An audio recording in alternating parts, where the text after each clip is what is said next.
And good morning, I'm Conley Grayson. Thanks for starting your day with us. Storm Tracker meteorologist Kirsten Clark is helping you prepare this Thursday morning. And Kirsten, what do we have in store for today? There was a shooting at former President Trump's rally tonight in Pennsylvania. You just heard Justice Jean Toll deny Alec Murdaugh's motion for a new trial. He tells me he was driving with his son in the back seat here on Ashley River Road when a car almost hit them. Tonight the question is, will the Palmetto State back the former governor or the former president? King Street is busy and narrow. It becomes even more dangerous when a delivery truck is unloading because the street becomes one lane instead of two. This motion includes sworn affidavits from two jurors who say Ms. Hill told them not to believe Murdaugh's testimony. We're at the scene of what was a massive fire just a few hours ago. Now, the latest update we have from CPD officers is that they're about to start opening up 2 lanes here on Maybank Highway. We see debris as high up in the trees as they can possibly go. You can hear the fans, you can hear the music, you can see the fan signs.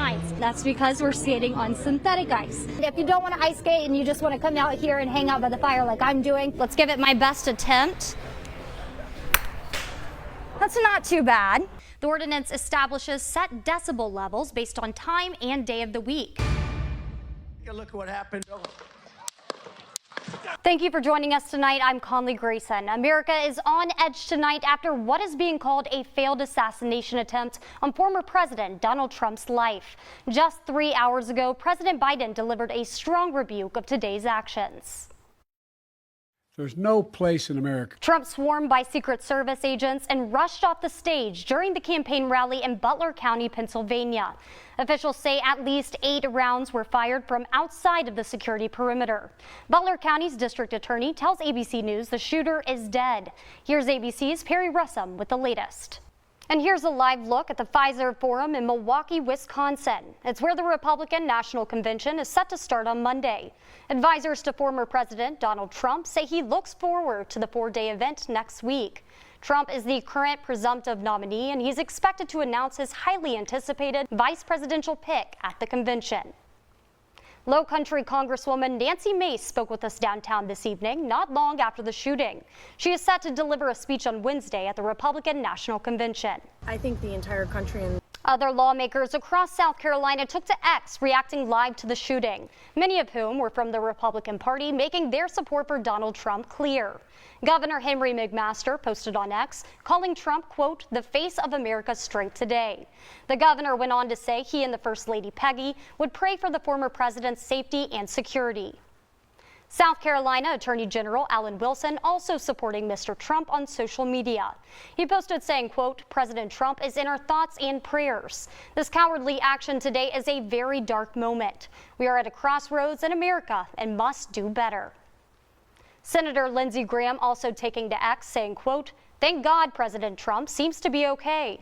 Just another reminder of the times in which we live.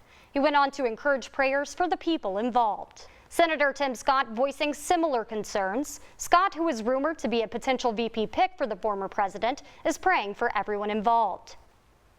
Former South Carolina Governor and UN Ambassador Nikki Haley is offering support to her one-time GOP rival in the 2024 election cycle. Haley said, quote, this should horrify every freedom-loving American. Violence against presidential candidates must never be normalized. Earlier this week, Haley released all her convention delegates and urged them to support Trump. And joining me now is political science professor at the Citadel, Dr. Mark Owens. Thank you for joining us tonight. Okay, good evening. First, I wanted to ask your first initial reaction to this assassination attempt. Yeah, we're just shocked. There's a thing. And do you think that this will influence voter behavior? You know, could this event shift the dynamic? This is something that will be on their minds, but typically turn out. And what do you think about the candidates? Do you think this will change things for them? One of the hard parts about candidates is Ronald Reagan comes to mind. I mean, this is a very significant event. with President Ronald Reagan. So Well, thank you so much for your time this evening. Again, this is a developing story. For more reactions to the shooting, visit our website, abcnews4.com. Colleton Medical Center is transferring inpatients after losing air conditioning. 32 inpatients are being transferred to their sister HCA healthcare facilities. Colleton Medical Center's emergency room is still open for walk-ins, and hospital outpatient services for this Monday are being rescheduled. A patient support line has been established. You can find the number on your screen. And now to a celebration of diversity, culture, and the beauty of natural hair. Today, the Charleston Natural Hair Expo provided a space for people to honor their natural self. Attendees had the opportunity to shop from local and out-of-town vendors. The expo even showcased live hair demonstrations. The founder and coordinator of the expo shares the importance of natural hair care and what she hopes this event brings to the community. A lot of people essentially. The City of Charleston Police Department is investigating a deadly auto pedestrian collision. According to CPD, southbound traffic on Savannah Highway was shut down between Ashley Town Center Drive and Savage Road from 11 p.m. to nearly 1 a.m. CPD's Major Accident Investigation Team is handling the investigation. The Charleston County Sheriff's Office is investigating a shooting that left one person dead in Ladson. CCSO deputies say shortly after 12 a.m. Sunday, they responded to the 9700 block of Tremont Avenue and found one female with a gunshot wound. According to CCSO, she was pronounced dead at the scene. No arrests have been made, but deputies say there is no danger to the community. The coroner's office will release the identity of the victim at a later date, and the investigation is ongoing. Somerville Police Department charged a man with kidnapping after a hostage situation in Ladson on Sunday afternoon. 27-year-old Dexter Frost was arrested and is being held at the Dorchester County Detention Center. Officers say the incident happened at the Palms on Ashley River Apartments, located at 4370 Ladson Road. According to SPD, it was conveyed to dispatchers that a male suspect was inside a home holding a woman against her will. Police say the man was threatening to take his and the woman's life if police approached the door. Hostage negotiators and SWAT team began communicating with the suspect. At 3:15, over 2 hours after officers arrived, SPD says Frost surrendered to police peacefully and the woman being held was released safely. The Goose Creek Fire Department is investigating a house fire. Fire officials say it happened on the 100 block of Fairbury Drive yesterday around 4:15 a.m. According to GCFD, the residents were evacuated and not injured. Firefighters say the fire was extinguished at 4:44 a.m. However, the home was significantly damaged. The American Red Cross is assisting 6 people with food, clothing, and shelter. An inmate at Georgetown County Detention Center attempted to escape, resulting in a detention officer discharging his weapon. A spokesperson for the Georgetown County Sheriff's Office says an inmate in a transport unit attempted to seize an officer's firearm. Deputies say the officer deployed his taser to stop the inmate. However, it failed, so he discharged his duty weapon. According to GCSO, the inmate was not struck and is in custody with charges pending. Sheriff Carter Weaver has requested the State Law Enforcement Division to investigate the incident. Colleton County deputies are still on the lookout for a missing monkey in Walterboro. Cordell Brabham took this video of the primate on the roof of what appears to be a shed. We have new information this morning. Colleton County Animal Services has identified the monkey as Bradley, a 15-year-old Japanese macaque. At last check, Bradley is still on the loose. A presidential campaign like no other. National correspondent Christine Frizzell brings us a snapshot of the state of the race less than 6 months from Election Day. Today, people across the nation are celebrating Memorial Day. It's a day to honor the men and women who died protecting our freedoms. But did you know that Memorial Day is a holiday that started right here in Charleston? The area, now known as Hampton Park in downtown Charleston, was once a prisoner of war camp for Union prisoners of war. 257 Union prisoners died in the camp and were buried in a mass grave. Freed slaves spent the weeks before what historians have labeled the first Memorial Day, exhuming the bodies of the soldiers, creating a cemetery, and reburying the troops. Then on May 1st, 1865, they paid tribute. The ceremony was labeled Decoration Day and featured parades, singing, and picnics. And for the play of the day, taking you to the NBA playoffs, Minnesota guard Anthony Edwards gets on the springboard and launches for the poster slam. Still to come, riding with SCDNR, the things they want you to be on the lookout for before you hit the water. But first, it's time for a coffee break. We'll be right back. Dr. Mark Owens to break down all the key takeaways and highlights. Thank you so much for waking up early with us. What should voters take away from both candidates' responses? I think it increases. Of course. Well, Biden was tasked with explaining the country's response to the war between Israel and Gaza, and of course, Russia and Ukraine. What was your take on Biden addressing foreign policy? Former President Trump had to explain January 6th. Were you surprised by his response? It was. And polls show the two pretty close. Would you say that last night's debate is going to differentiate those numbers? Yeah. Well, thank you so much for joining us this morning. Our Facebook. You hear about everything on Facebook. Anthony Phillips woke up to the news he and his wife never wanted to hear. Like, you gotta be kidding me, Bo. First person I texted was my mama, and I was like, hey, mama, you're not gonna believe this. The fugitive he once helped catch was back on the loose. That guy is relentless. I tell you what, he don't give up, does he? Here is the jail. Mm-hmm. He tied together bed sheets and roped down the building. You gotta be kidding me. Phillips walked us through when he saw Burham hiding on his property. His shoes were right here. That's where his shoes were at. He was about right here, and I seen his shorts that said "and" one on them. He was wrapped up with that right there. He took off running. You can still see the tree limbs where they broke from whenever he took off running through there. He says if Burham comes back, it'll be a different story. No, you get from one house, you're gonna go to another one, and that person at that house might be more well off than this person as far as ammunition and everything like that goes. They're gonna put you down, whether it gets put down over here, there. It's Berkeley County. Berkeley County Sheriff's Office and Charleston County Sheriff's Office said they are aware of Burham's escape. They say they have no information indicating he would return to the Lowcountry. We would, respond with all available personnel and then seek assistance from surrounding agencies like we did, as well as, the SLED and the FBI and our partners here in the Lowcountry. As for the Phillips, Anthony says they have a plan too. They apprehended him and took him all the way up north. I mean, he should have just left us down south. I should have done what I should have done. I should have pulled something on him, and maybe we wouldn't be dealing with this. This test measures how well you comprehend what you have heard. The test format is similar to listening and taking notes for a lecture on which you will be tested. A mental and physical test. So when the call comes, we've always got to be ready. We've always got to be in shape. Goose Creek firefighters are prepared. You have to want to be here.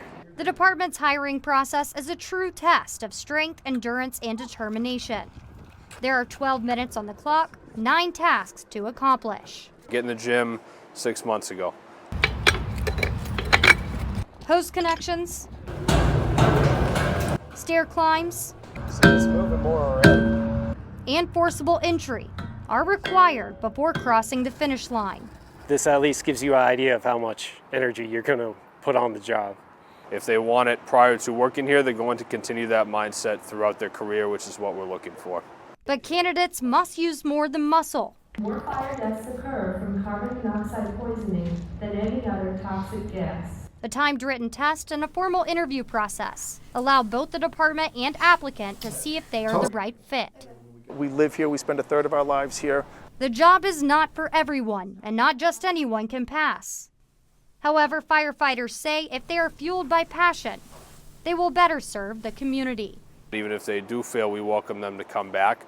Seeing that level of energy and motivation and the determination to actually go through all the steps, that's a huge part of it too, and something that we will remember in the future. Reporting in Goose Creek, I'm Conley Grayson. 95-year-old Frances White and her 3 children are natives here in Charleston and visited the museum today to see their history on the walls. Now, just before the doors opened, I stood in line with them, and they told me they were absolutely speechless and just eager to get inside.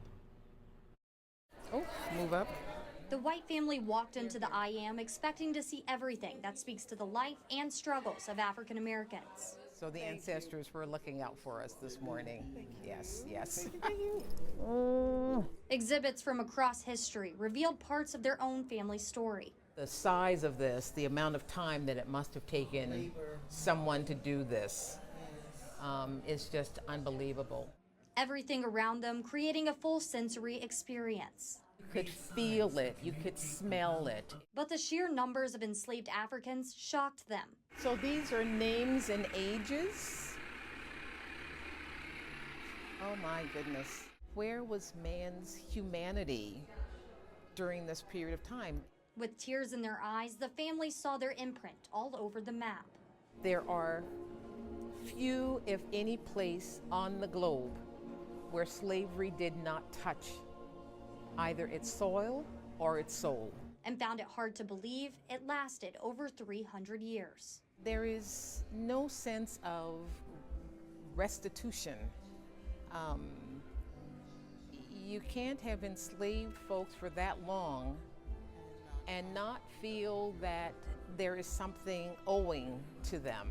The Whites say they feel further away from that compensation because of the current climate in our country. They say today they still see hardships. We have great-grand nieces and nephews, and we say hopefully in their lifetime that things will be better. But the museum, they say, is a step in the right direction. When we listen to gospel music, it is the kind of music that you're hearing from the Praise House. Sit down, servant, sit down. Sit down, servant, sit down. The Whites' first time here at the museum was back in January for prayer and reflection to celebrate Francis's 95th birthday. They said they felt so in touch with their ancestors here today that they're going to return next year for a family reunion. Working for you, I'm Conley Grayson. Now we'll send it back to you, Tessa. Just pull them as tight as you can get them. So 35 trash cans or so. The Tidal Creek excavation project is no easy job. We've been a program since 2000, and this is the first time we've ever even thought about going and digging out mud like we're doing this week. Biologists say the marsh in Ashleyville died back in 2012 due to a drought.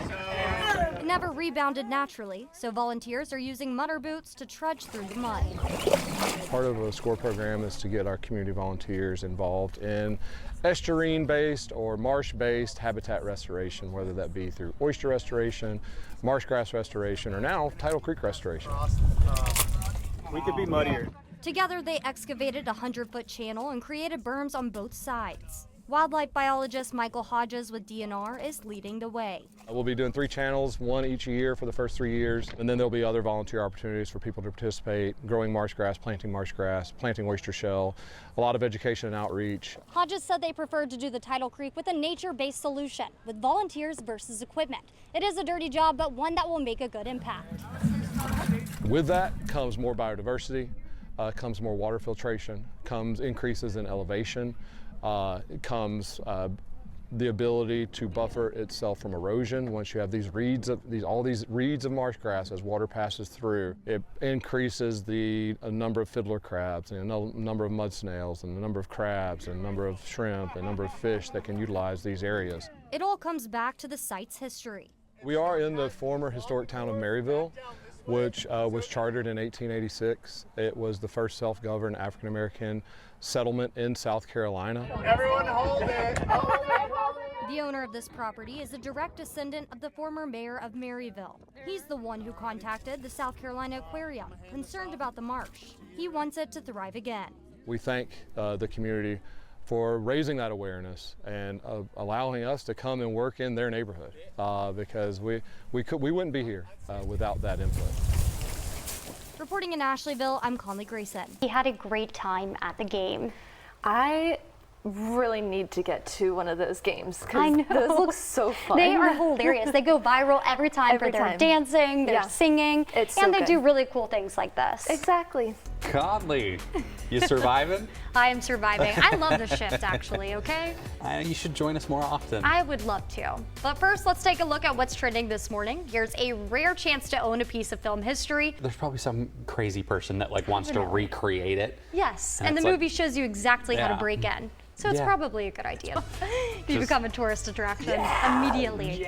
Stanfield is seen holding the little fur ball in his hand as he drove away. Unfortunately, I am allergic to cats. Oh, but gosh. it is a very sad allergy. So that could never be you. No, I would do it anyway and just pop the allergy medicine. I know. It'd be worth it. So cute. Their life could be totally different. That's true. I'm just saying, there's lots of things. And you read sci-fi books, you start to learn. I feel bad for the people in town going to the beach, of course, but at the same time, it's going to cool down those temperatures a little bit. It's true. And it's so humid. We need a good rainstorm every once in a while. You know, it does help out. And Gotta cool it off. A little something. A little something. Exactly. And it's going to hopefully slow down that traffic. Hopefully. Yeah. Beach traffic is bad, but. Well, that's all the time we have this morning. Thanks for joining us on Good Morning Charleston. Good Morning America is next. And now we honor America with our daily pledge.